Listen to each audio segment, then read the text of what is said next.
Hey friends, welcome back to Olive Branch Homestead. I'm so thankful you're here. I wanted to share a little bit of beauty this week with you. I've collected some little bits from the garden and I wanted to make a bouquet. I made a bouquet last week and some of it's still alive, some of it's a little dead. So I wanted to revive it and make it a little bigger, take out the old, put in some new. And yeah, my little babies are here with me, and come here. Say hello.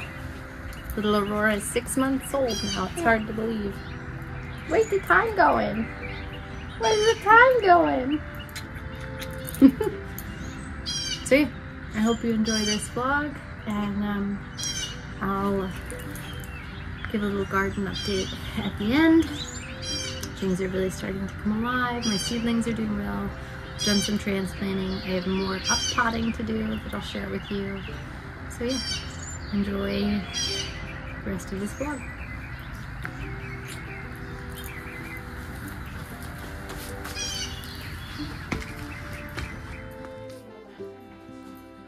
This is what we're working with. So as you can see, some things are still really lively, but like things like this rose are kind of starting to die. So we're gonna refresh this. So this is what I'm keeping. Some baby's breath, a few coreopsis, a bunch of mint. As you can see, it is sprouting roots, and a sprig of lavender that's actually, it's got a root that's starting to grow and it's starting to create a bud. So I like to add things like lavender and mint because they add like a scent to the bouquet that a lot of just like little flowers like don't always have like a lot of scent like roses and stuff do. So I add mint and lavender and things like that grow in the garden to enhance the scent of the bouquet, which I feel like is very aromatic and soothing when you walk by.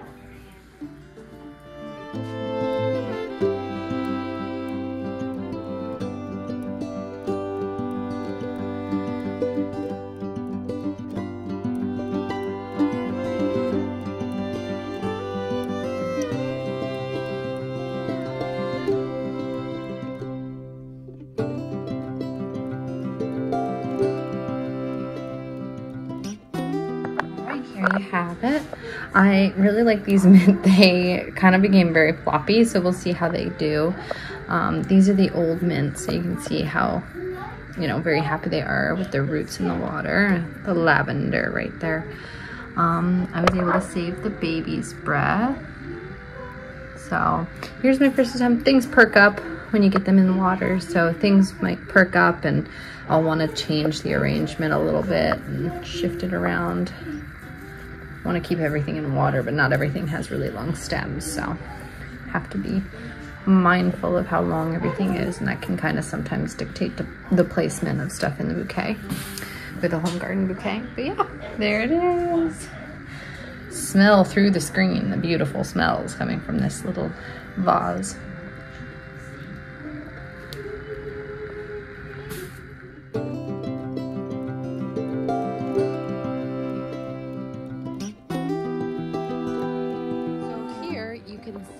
My cilantro plant has bolted to coriander, and it's very interesting. I don't know if I'm going to be able to get it to focus where I need it to, but in here you can see one right here. That little tan dot in front of my finger, my middle finger right here, that is a bug. And there's a bunch of aphids and stuff as well. It's hard. My phone camera doesn't really pick it up very well. But I have sprayed it several times with neem and they keep coming back. So I have decided, since it's bolting to coriander and I'm not trying to get the leaves anymore, I am going to just let it be, and that's going to be a trap crop right now for all those aphids, and it seems to be doing well and keeping everything off my other plants, so that's great. I still need to transplant my olive, but it is doing very well. My mint is massive. It's officially creeping onto this side of the bed. It's so big now. I've got to harvest some and dry it out for maybe some tea or something like that. Very exciting here. I transplanted some sunnies. They were too tall for my greenhouse now, so they went out, and they're so happy. And I chucked earlier in the season, I chucked some poppy seeds out here, just so I was like, well, maybe something will happen. And I've got one little poppy. At least I assume that's a poppy because that's all I chucked out here. So that's exciting. Are you watering my plants, baby? Oh, my flowers, good job. And then here are the seedlings I'm hardening off. These are like marigolds, and I've got zinnia, and I think that's a sunflower right there. Gotta transplant all of what you see here. They're all ready. This is a little sage, and this is a borage. We've got a couple different things going on in here. I think like this is maybe a calendula. This was a child's mix, so I think this is a zinnia. And then this is a marigold, another zinnia. So these are all going to be transplanted tomorrow. These are all zinnias. I believe that's a marigold or a cosmo. I can't remember which one.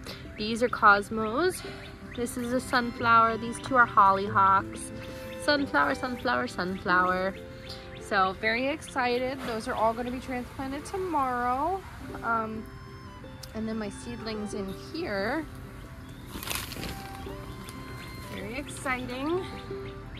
These are bachelor buttons, I believe. And then we've got some more marigolds, another poppy right here. And you can see the leaves are similar to the other one that I showed you earlier. They've got that pronged look at the end. This is a calendula, I believe. And so are some of these. These were a child's mix as well. I got to transplant or uppot all of those. And then my tomatoes, look at my babies. And, don't spray me, baby. You got me. Yeah, go ahead, you can spray them. Good job. And then I got peppers and hibiscus and some more flowers. And these are ground cherries. So this is a good example. These are actually trying to grow new leaves, true leaves, but I haven't had the pot space for them, so I haven't been able to uppot them. That's the same with these ground cherries. And so you can actually see, this is a good example of poor nutrition for them. They're competing for nutrition. That yellowing in the little first leaves that you see on these guys, that's not a good sign. It means they're struggling for nutrition and competing with each other. So I'm going to uppot those as soon as I finish this video, and they'll be much happier. And that's a little chamomile right there. Yeah, and I had some others that I had started that never sprouted, so germination didn't happen on them. Mint guys here. My passion vine that we saved a couple weeks ago is doing really well. I'm starting to show it that the hole is right there, and you just kind of, I've always just hooked a leaf around, and it doesn't always stay the first couple times, but eventually they kind of realize what you're doing and grab on. This one's this one's coming out and trying to get onto that, and I don't think, oh, here we go. I have a flower open right here. Look at that. So beautiful. Something that's really cool about the passion flowers, these little guys, they turn, I think 365 degrees. Yeah, like that. Look at that. That's so cool. My green stalks are nice and lush. So I planted an oregano that's very happy. My dill is a little shaded out. Probably remove some of these leaves. This is nasturtium. The entire plant is edible. Tastes a little bit like radish. And so I've got my dill here. I'm obsessed with dill. This nasturtium plant, I tell you, man, I struggled for 3 years trying to grow nasturtium. And this year, I have yet to have a successful nasturtium seed start intentionally. And this one was a volunteer from my plant last year. And it is thriving. Look at how strong it is. It's just, I can't even. I'm having to like clip little leaves off so my zinnias can still get sunlight that volunteered right there. It's crazy. And my pansies are just taking off. I'm pretty sure this is a borage. I could be wrong. I'm pretty sure I planted something like that there last year, so that I think is coming back. My spinach showing signs of yellowing on the first leaves, so I think I'm gonna feed this green stalk with some nice fertilizer.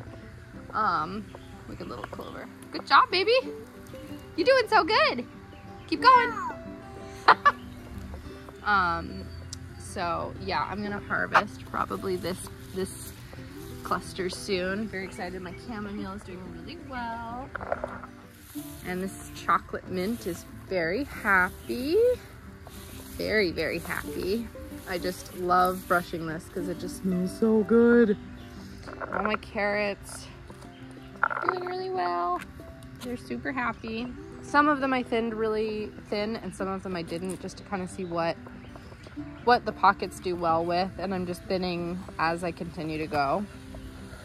And then my lavender is getting a whole bunch of flowers. Now I tell you, the first time I ever tried to grow lavender and rosemary, I killed them both within a month, and simply for the fact of overwatering.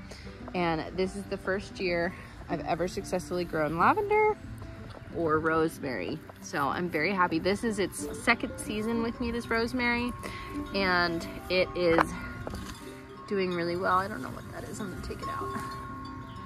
I don't know what you are. And it is just thriving now. It got hit hard with spider mites last year, so I had to deal with that, and it really knocked the plant really back, but now it's thriving since I got rid of those. And spider mites can actually live in the soil, so it's something you have to be mindful of if you have them in your area, and they can come back. My strawberry plants are doing well. We're setting fruit, we're setting flowers. We get a couple berries a week right now. I don't have a lot of plants, so I don't get a whole lot of harvest, but gotta take out some weeds. It's not even connected to the ground, and yet somehow you get grass. So yeah, I gotta do a little bit of weeding in some of my beds. Just like little sprouts like this are coming up, you know, things that fall from the trees and get blown over into the bed. So, you know, gotta deal with those things before they become a problem. But so far we're doing really well with the strawberries, which is really exciting. Yeah, so this is a little update on the garden and my seedlings. All very happy. Oh, now she sprayed them directly. Sometimes if I've heavy laden the plants with water, I'll just come in and kind of tap them and get some of that excess water off. Oh, no more. We're done spraying them. They've already got water, so they're good. You did a great job though. Thank you. All right, you're awesome. Thanks for hanging out with me today, friends. I really enjoyed making this creative vlog and giving you a little garden update. So yeah, I'll see you next time. God bless you and yours.